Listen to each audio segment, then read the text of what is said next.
Hi, everyone. We are now live. For those of you who don't know me, I am Angela, the co-founder of Women's Personal Finance. And today I have with me Kiersten Saunders of Rich and Regular. Kiersten and I first met in person back in 2019 at FinCon, which for those of you who aren't familiar with FinCon, it's basically the giant money nerd conference. And I guess we'd known each other before that online. And it's the only time we've met in person, but that's kind of also par for the course when it comes Right. to online content creation. And I got to meet her and Julian, and they are just fabulous people. And when I saw that they had their book coming out, I wanted to chat with her in WPF because I'm just so excited about this book. And it's always thrilling when someone, you really think they've got a voice that people need to hear, that they get the big book deal, because I can't think of two people more deserving than for you two. And Oh, if you missed man. it, they were on Good Morning America this week, which, I mean, you shared a picture of your book like up in like New York Times City, Square. like on the Yeah. marquee, and it's so cool. So Yeah. I'm very excited to have you here today, and I've got my copy of the book right here. I know, it's like real, and like I can touch it. For those of you who don't know, my mom has been an author basically my whole life, and mostly in parenting books, and more recently she's gotten into fiction. But like there's just something about like the brand new book when you can like touch it and feel it. It just is, it's a completely different feeling after the like years of effort to get to this space. We talk so much about like how exciting, weddings and babies and stuff are, but man, there are a few things that are harder like birthed than a full book, I think. That's exactly what it feels like. It feels like a book baby. It feels like I need to be on some sort of leave. Like I shouldn't be talking to people right now. But yeah, we need book paternity leave. yeah, like I remember after I had Bo, our son, for that first like 11, 12 weeks afterwards, I just lost words. I didn't know how to talk to adults. And so I was so nervous about going back to work because it was just like, I've just been through this weird thing. And everybody was like, oh, it's fine. Like we've been through it too. Like just keep trying. And eventually the words would come back. But that's how I feel right now. Like I feel like I'm in a daze of the best kind. But I do feel like I don't know how to describe it, but I'm Yeah. happy to be here. I love this group. This group is mentioned in the community chapter. I've been in this group for several years and have loved how it's evolved. The admin team, the modmin team, the ladies who are vulnerable and post their questions every single day.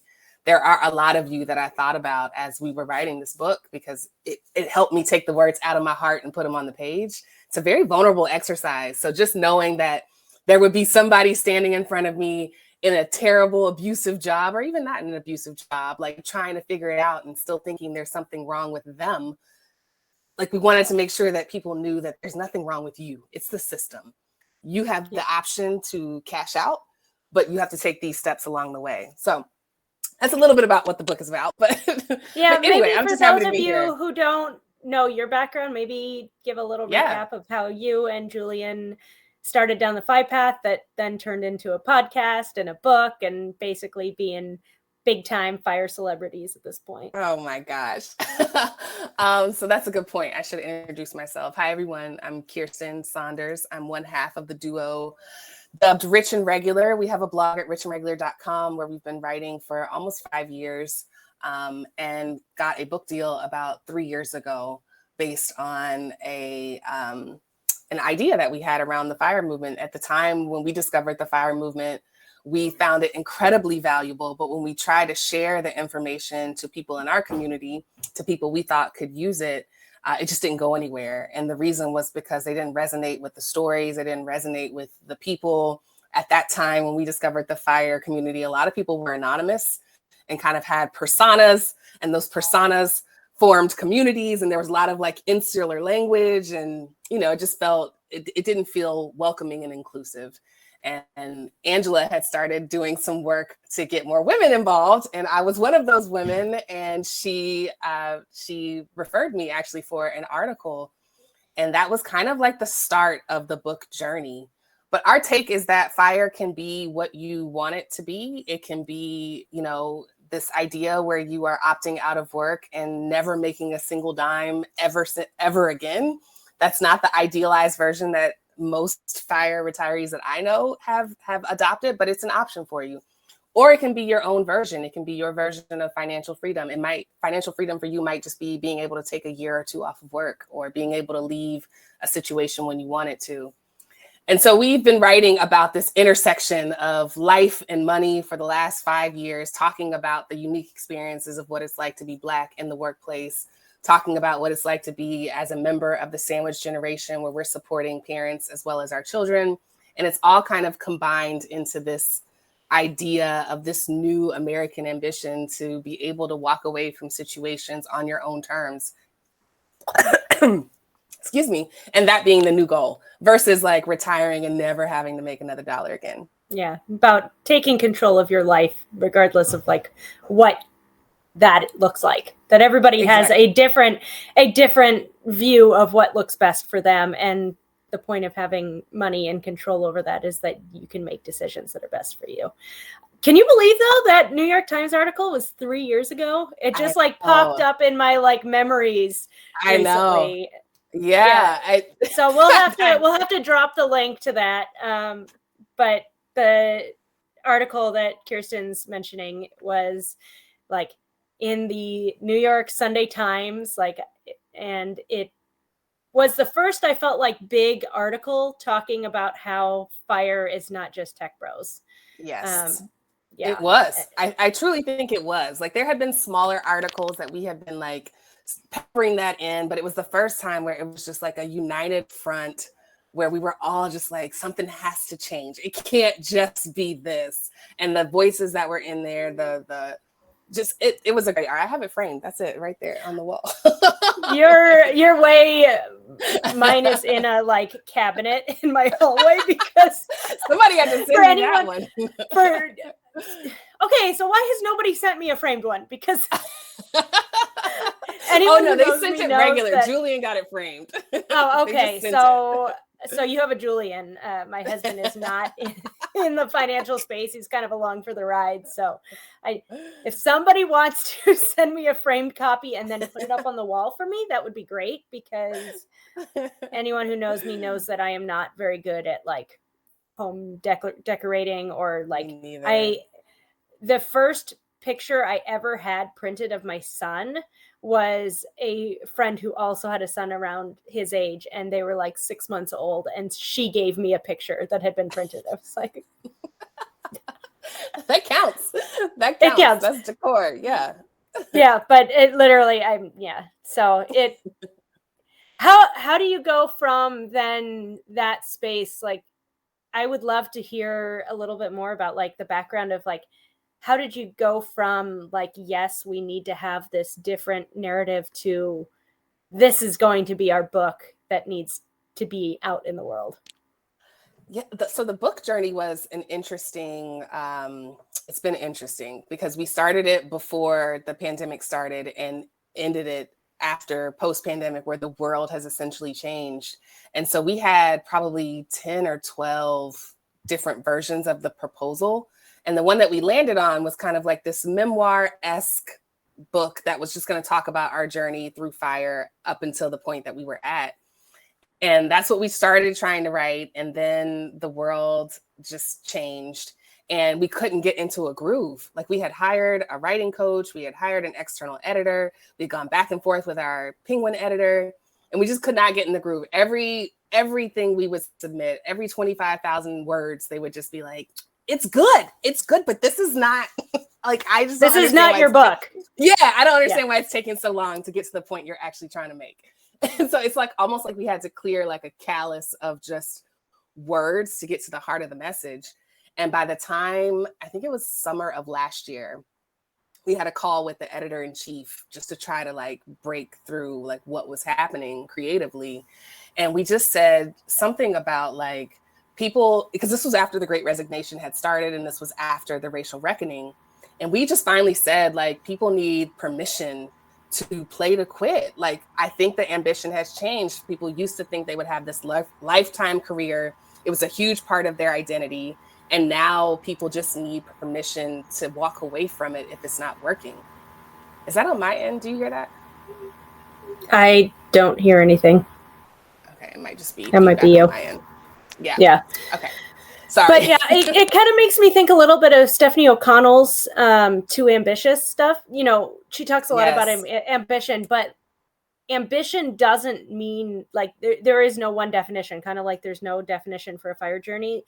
Ambition can be, I am going to like grind it out to where I can just be completely out of the workforce, completely doing my own thing. Or it can be, I want to be a CEO one day, and that's important to me. But it's like the last couple of years has really helped, I think, shift the conversation to like, there is no one path that people should be taking. And I think that's why this is such a perfect time for this book to come out, because the last few years has really been about like, why don't we actually dig into what we really want, not just like what the world is showing should be our next steps.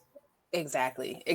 And it's a narrative in finance and personal finance that is harder on systems than it is on the people. Like, I think it's so important. We spend the first half of the book just establishing that the modern workplace is broken and reinforcing that jobs are meant to be temporary. So like, don't get your feelings hurt if it ends up being more temporary than you want to be. Like, it does suck, but channel all of that energy into creating these safety nets for yourself so that when it happens, it's not devastating.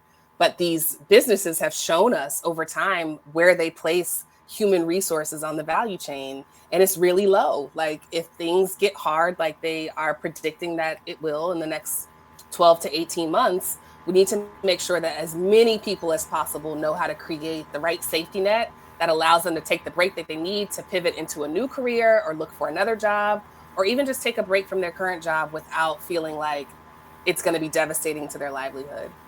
Yeah. So someone commented that, you know, talking about recession continuing toward FI, you know, how do we go about making more money when a recession appears to be imminent?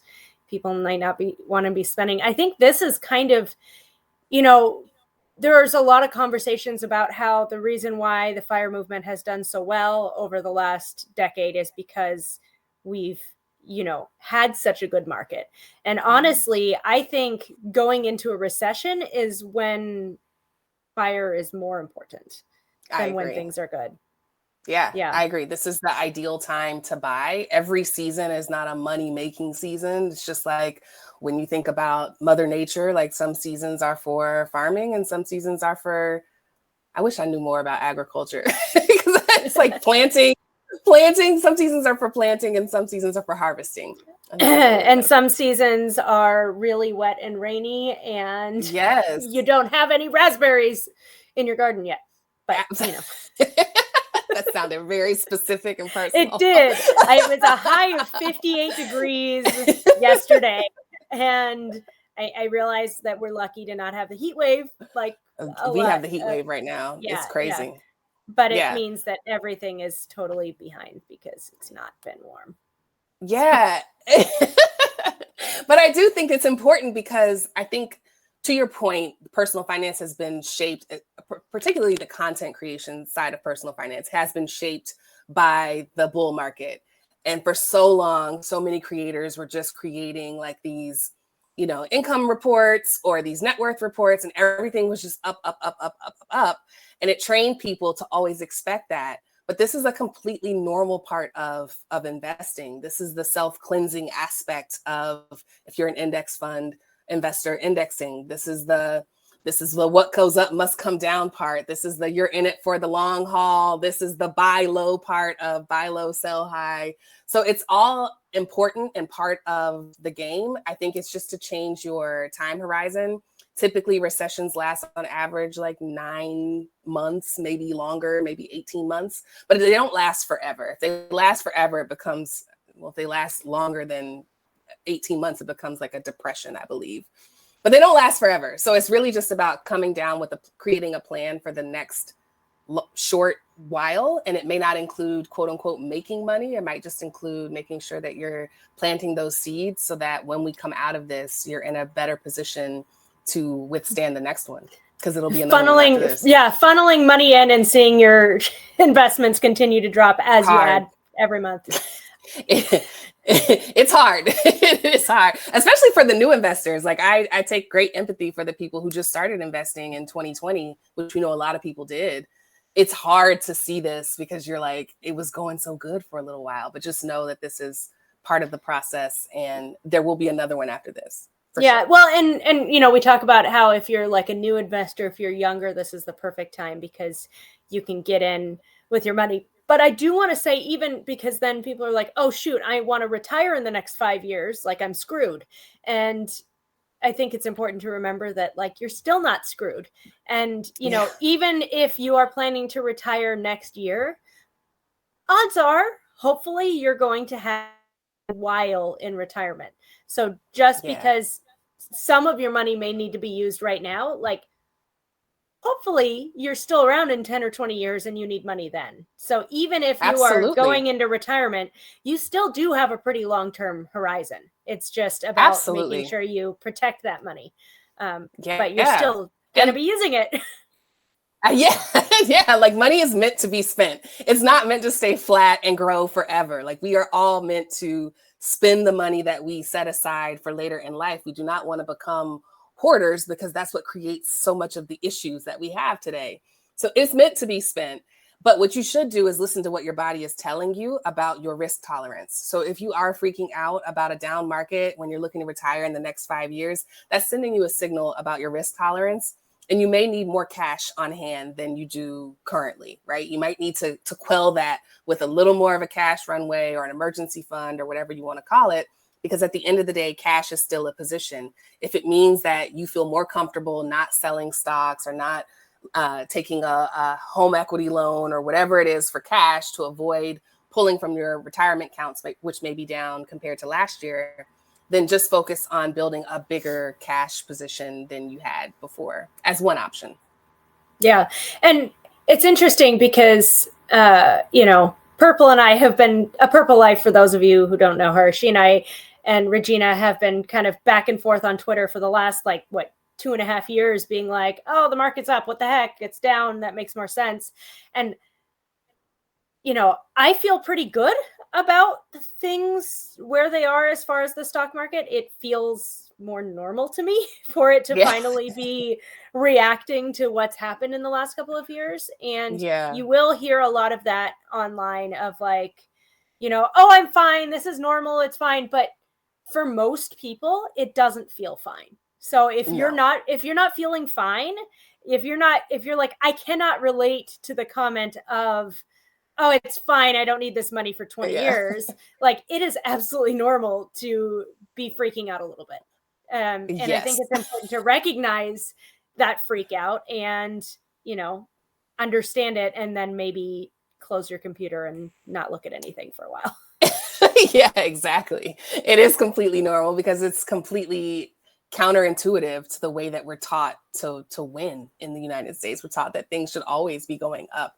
And so to believe that things going down, even for a moment, can be a good thing if you wait it out, it's very difficult because it's not like anything else we hear. And that's part of the challenge when it comes to financial education and even just financial literacy, is that a lot of the best, wisest knowledge is counterintuitive to literally everything else you hear. Yeah. And recessions aren't great for other things. Like you're not also going to hear us crow about how great it is that, you know, stocks are on sale and we're going to, you know, make a whole bunch of money, because recessions are not good for just people in general. Like jobs are lost, money gets tighter. Like there's also a lot of not good things. So there's I think also a difference between, you know, freaking out and not celebrating it either. Yeah, it's weird. It's weird because recessions affect everybody differently. So there are some industries and some jobs that actually absolutely come up during a recession. If you are I was talking to someone the other week, and they were an employment lawyer, employment litigator. And they're like, oh my God, we love recessions. Layoffs, we get big business. And she didn't mean it like that. But there are just some professions, even discount retailers, right? Like Dollar Tree does really well during recessions. So there's something, it's experienced differently. And so in a world of online social media where everything's kind of aggregated into one timeline, it can be very confusing and loud, because there are some people that are doing well given the circumstances, and there are some people that are completely devastated. And I think the answer is to try to find the middle ground, that wherever it takes for you to feel some level of peace and sanity to keep waking up every day and trying. I think that's where like you have to find yourself, or mute and block people who that too. So someone's asking, what's your favorite book in finance that helped you center your book? Ooh, that's a great question. When we started writing, I wanted something that was very similar to Your Money or Your Life, or to A Simple Path to Wealth, which I don't think of as traditional, like how to money books. Like there are some books that are completely instructional, and that was not the book that we wanted to write. We felt like that material was there. We wanted the book that would make people care. For so long, it has been completely common to just not care, to not think about your personal finances, to go through every single day and get your paycheck and just assume that things will be taken care of for you, because that's how your life has been up until a certain point. And we wanted a book that would wake people up and say, yo, like this government, this country, this economic system is proving itself to not have your best interest in mind. So you might want to make sure that you have a personal plan that you can follow to make sure that you're not kind of left behind. And Your Money or Your Life did that for me, with talking about money as energy, talking about sustainability, talking about the trade-offs that we make when we do things. And then even A Simple Path to Wealth by J.L. Collins, just really making financial literacy something that wasn't so complicated with the charts and the hoopla, and just saying, just do this, like just do this and you're going to be fine. You may not be the richest person on the planet, but like you'll be fine. So yeah, I'd say those are two books that I feel like get recommended pretty often. Vicki Robbins in the WPF Facebook group, so you may see her around on occasion, and J.L. Collins talking about like concerns about recession and when your money goes down. It also gets shared kind of regularly. He actually has a guided meditation for when stocks are dropping. Yes. So we'll have to share that link too. But yes, J.L. Collins actually has a guided meditation for when you're stressing about things when the stock market isn't looking good. Yeah. So I think that's true though. I think the money stuff in general, like while we can talk about details forever, that's not really what matters. It's the mindset. It's the like deciding why you're doing a thing. It's kind of, anyone can be on a budget and save money for a month or two, or, be very focused for a short period of time. But if you don't have a bigger reason for why you're doing the thing, there's not really an incentive to keep doing it. Exactly. Of course, if you don't have a lot of money, there's also, there is a base, like you have to be able to fund your life. And if you are in a place right now where paycheck to paycheck is your life, that's okay too. We are in a broken system, and everyone can do it is also not a great narrative, because some people simply just do not make enough money. Exactly. And I don't know if that kind of derailed the conversation a little bit. No, it didn't. No, it's an important part. I usually have on a necklace that says nuance, because I also think that's something that's missing. We make these statements and we assume that they're universal, because for so long, financial advice has been peddled to us as universal. And the truth is that it's not. Like, it's not. My experience is not universal. Your experience is not universal. I don't know a single piece of universal financial advice that applies to everybody in every second of their life. There are some times where I'm like, if there's an emergency, put it on a credit card. Like I can't say like, oh, debt is bad, never ever use it, because there might be a chance where like that's all you got and you got to use it. And so I think welcoming nuance to the conversation, and if you are in the position where you hear some of the stuff and it seems like so out of reach, out of touch, just know that like it is someone's experience. It may not just be yours right now, and be open to the idea that it could be yours in the next 3 to 4 months. It could be yours in the next year. But you're absolutely right that it's just not universal. Yeah. So for the person who might be new to thinking about money, who might not have a whole bunch to spare, what would you tell them in approaching starting to read your book? That's a good question.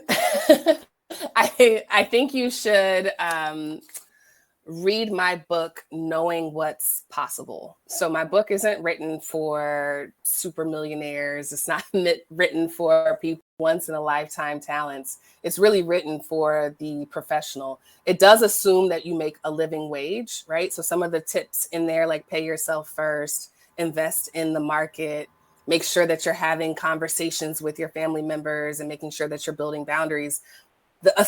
The overall assumption is that you make a living wage already. If that's not the case for you, then it's probably not the best book to start with. It's something that you want to add to your library as you advance further along in your financial journey. But if you're someone who is a professional who might like your job but don't love your job, if you're looking to create a side hustle that helps you supplement and accelerate your financial goals, if you're someone who is struggling with the interpersonal side, like maybe you get the money message, but your mom or your spouse or your extended friends and family don't, then there might be a lot of gems in there that I think could be very helpful to you based on our experience and the people that we talk to. So talking a little bit about the, like maybe friends and family don't and whatnot, I kind of want to,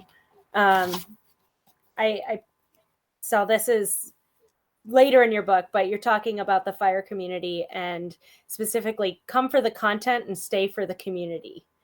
Yes. And saying that the FIRE community is unique in that it's a community of practice, a group of people who share a concern or passion for something they do and learn how to do it better as they interact regularly. And I just really like that you spend a good amount of like the later book about talking about finding your people and connecting with that community, because again, it's not just the money stuff, but it's also, you know, finding people that you can connect with, that you can talk about that stuff where it becomes normalized.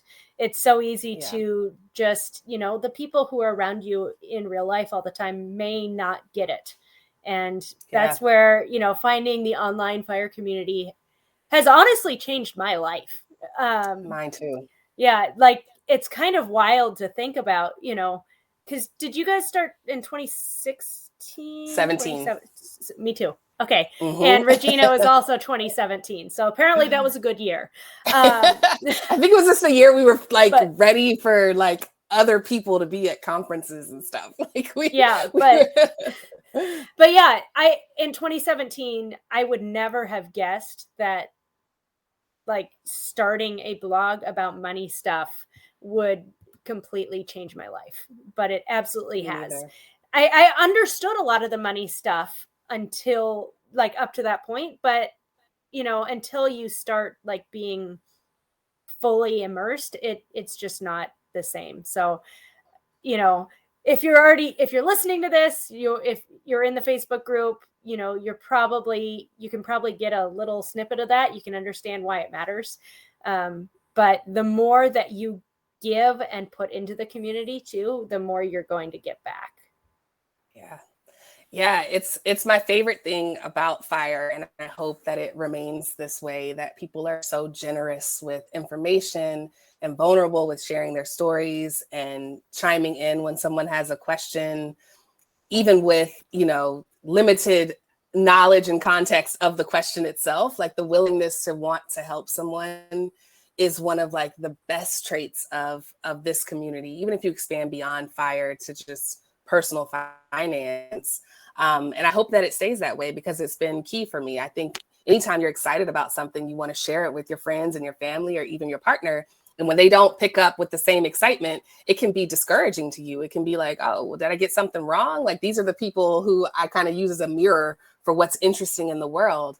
And the reality is, like, those people just may not be ready for the message yet, or they may not want to hear it. Like, your friends and family may not be your community in this endeavor of your life. It doesn't mean that they don't support the other things that you're doing, but know that there is a ton of people out there that are excited to know that you saved $22 on a refrigerator because you bought one with a dent in it, or that you call your insurance company and sat on hold for 42 minutes, but it will save you $600 a year. Like, those wins matter, and you need to be in a group that, in a community that can celebrate those with you, because it does matter. It does count. Every little thing counts.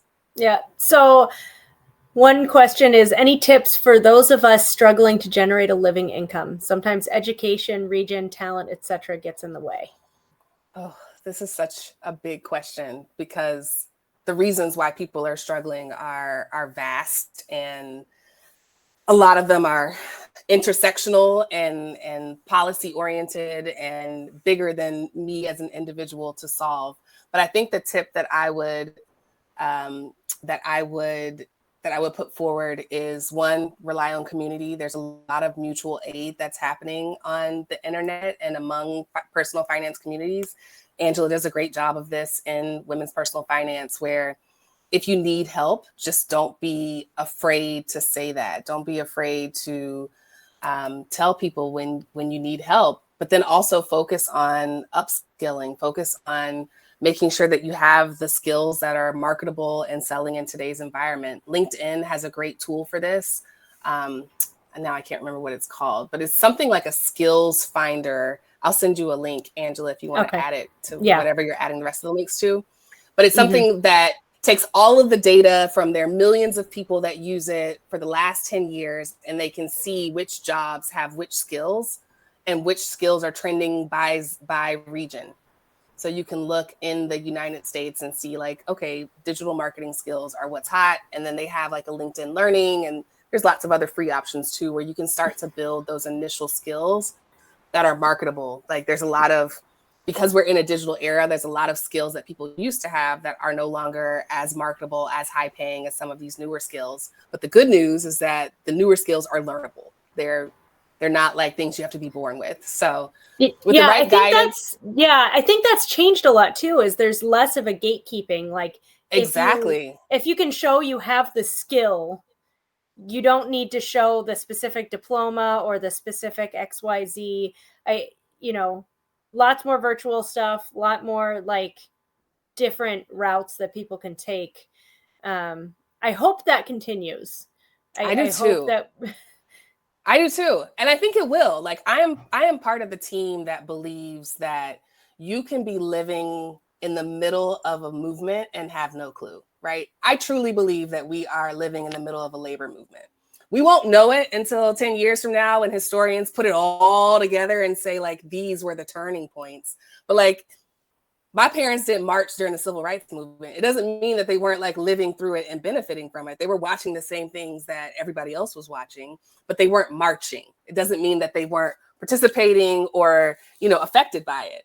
And so the same is true for the labor movement. I think the trends that we're seeing in the Great Resignation, I think the trends that we're seeing in unions forming among blue collar workers and even their strikes, the trends we're seeing in flexible employment, those are all indicators that we're going to come out of this, however long it lasts, with a different approach towards working, earning, and ultimately surviving in a capitalist economy.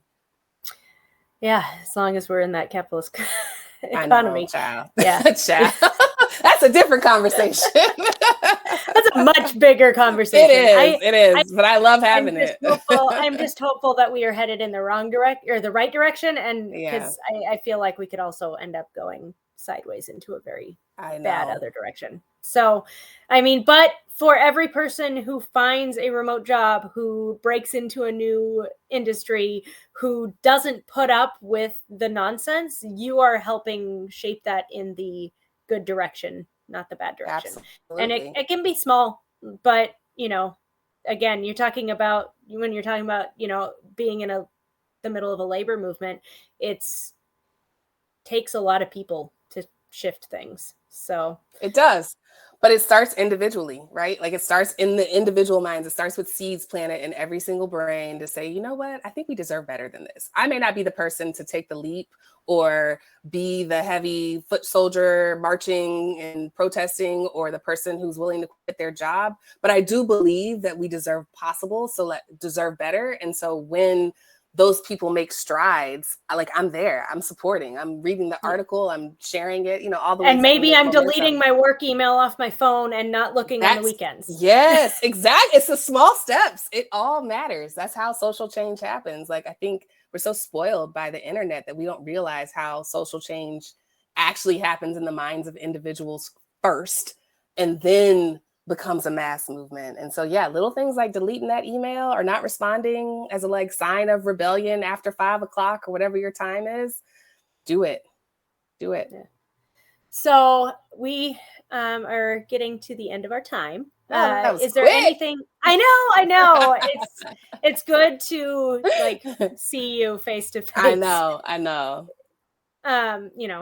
Twitter and whatnot is not the same as it's not. I know. And if anyone is not following them on Instagram, and YouTube, I'd say those are your two big platforms beyond the book at this point.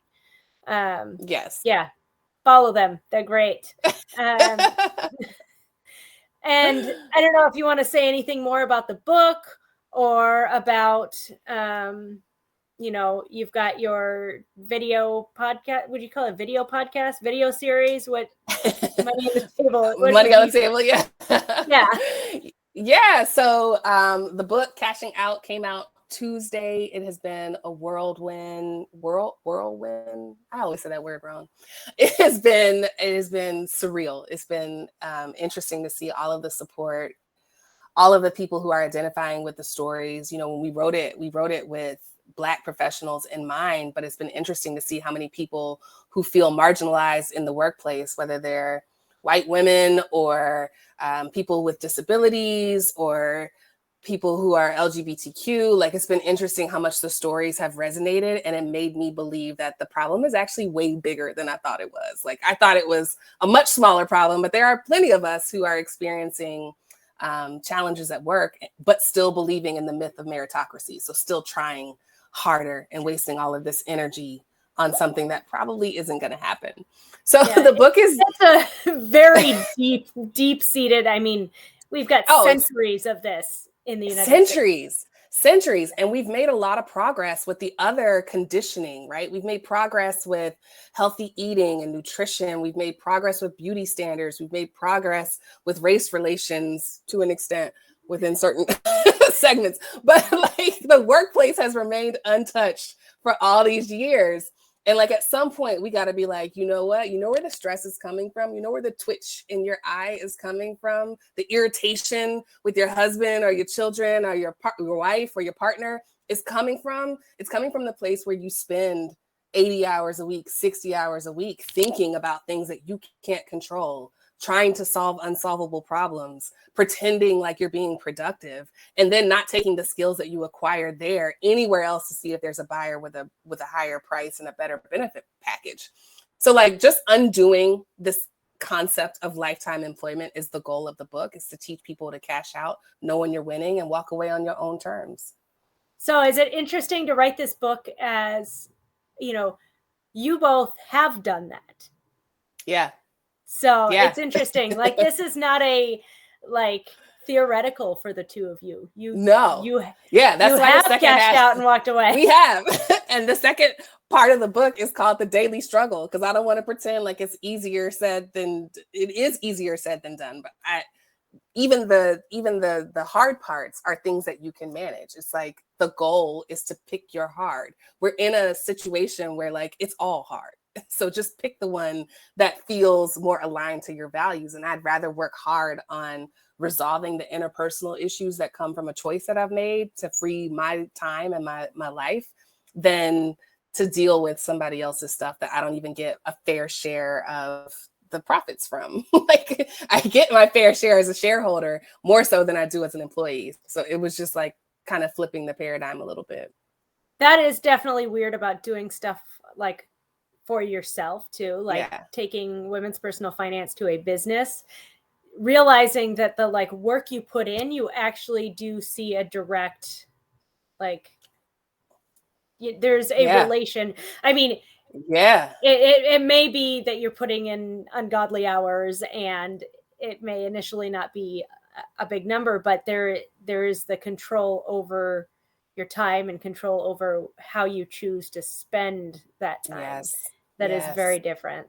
Absolutely. Absolutely. And it changes what you think about. It changes your relationship with income. You might realize you don't need as much because you don't have as many externalities that you're trying to cover up, right? So like, that's a totally different conversation too. I could go on and on about the money that comes in through entrepreneurship versus the money that came in through a paycheck. Oh yeah, the first like $20, the first $20 that you make, that was on your own versus like your regular paycheck, which is significantly more than $20. It feels so different. Oh man, we talk about it in a chat. We have a chapter on income called Whatever You're Thinking, Think Bigger. And we talk about that. Like a lot of the conditioning is reinforced by people not having something to compare their paycheck to.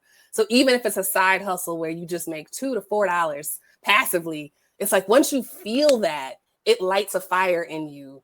And if you don't feel that fire, then it might be the wrong type of income stream. You might need to try something different. But once you have something to compare it to, it makes it a lot easier to kind of adapt these new ways of earning and this new approach to making a living in the United States.